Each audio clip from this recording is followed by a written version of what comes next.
যে সকল মায়েরা বাচ্চার মুখের ঘা নিয়ে খুবই দুশ্চিন্তায় আছেন, আজকের ভিডিওটি তাদের জন্য।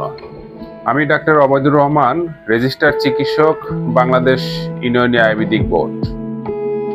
সুদীর্ঘ 18 বছরের অধিক ন্যাচারাল ও ইউনানি চিকিৎসার সাথে জড়িত আছি।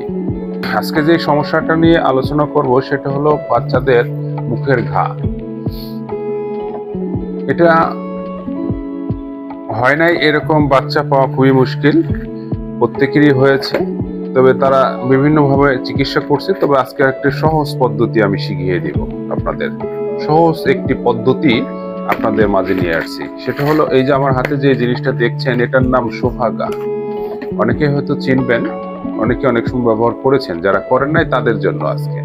এই সোহাগাটা আপনি প্রথমে ছোট ছোট করে ভাঙবেন। ভেঙে এটা আপনার বাসার রান্নাঘরে যেয়ে প্যান অথবা আপনার তাওয়ার উপরে দিয়ে এটা হিট করবেন। হিট করার পর দেখবেন এটা গলে গেছে, পানির মতন লিকুইড হয়ে গেছে।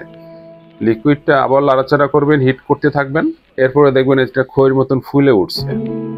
সেই খইটাকে নামিয়ে ঠান্ডা করে এটাকে কোনো কিছুর মাধ্যমে পিষে পাউডার করে অথবা ব্লেন্ডারে পাউডার করলেও হবে। সামান্য পরিমাণ পাউডার একটু মধুর সাথে মিক্সচার করে আপনার বাচ্চার যেখানে যেখানে মুখের ভিতরে ঘা আছে ওখানে লাগিয়ে দিবেন। দৈনিক 2 থেকে 3 বার। আশা করি 1 থেকে 2 দিন ব্যবহার করলে, 3 দিন ব্যবহার করলে এই ঘা চলে যাবে।